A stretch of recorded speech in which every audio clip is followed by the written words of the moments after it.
छठ पूजा अर्घ्य। छठ पूजा में 2 बार सूर्य को क्यों दिया जाता है अर्घ्य? जाने संध्या और ऊषा अर्घ्य का महत्व। छठ पूजा में 2 बार सूर्य को क्यों दिया जाता है अर्घ्य?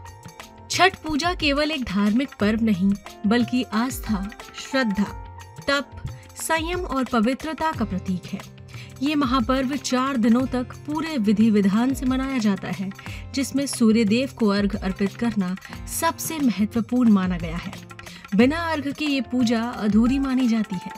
छठ पर्व की सबसे विशेष बात यह है कि इसमें सूर्य देव को 2 बार अर्घ्य दिया जाता है। पहली बार संध्या काल में अस्त होते सूर्य को और दूसरी बार प्रातः काल में उगते हुए सूर्य को। ये दोनों अर्घ्य न केवल पूजा की परंपरा का हिस्सा हैं, बल्कि इनमें जीवन का गहरा आध्यात्मिक संदेश छिपा है। आइए जानते हैं इसके बारे में। डूबते सूर्य को अर्घ्य देने का अर्थ। पहला अर्घ्य 27 अक्टूबर 2025 की शाम को दिया जाएगा। ये उस समय दिया जाता है जब सूर्य अपने अस्त की ओर होता है। डूबते सूर्य को अर्घ्य देने का अर्थ है जीवन में जो कुछ भी प्राप्त हुआ है उसके लिए ईश्वर के प्रति आभार व्यक्त करना।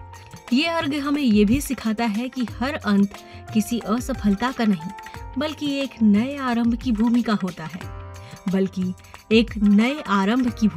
है। संध्या अर्घ्य केवल पूजा की परंपरा नहीं, बल्कि गहरा आध्यात्मिक संदेश देते हैं।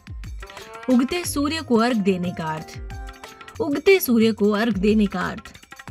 दूसरा अर्घ्य, जिसे उषा अर्घ्य कहा जाता है, 28 अक्टूबर 2025 की सुबह उगते हुए सूर्य को दिया जाएगा। ये अर्घ्य नवजीवन, नई शुरुआत और नई ऊर्जा का प्रतीक है।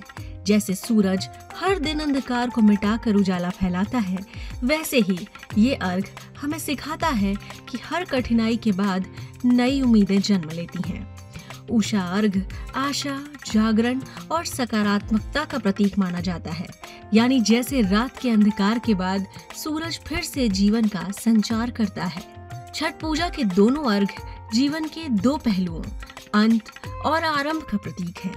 जहाँ संध्या अर्घ्य हमें कृतज्ञ रहना और हर स्थिति को स्वीकार करना सिखाता है, वहीं उषा अर्घ्य हमें नई शुरुआत, उत्साह और आशा का संदेश देता है।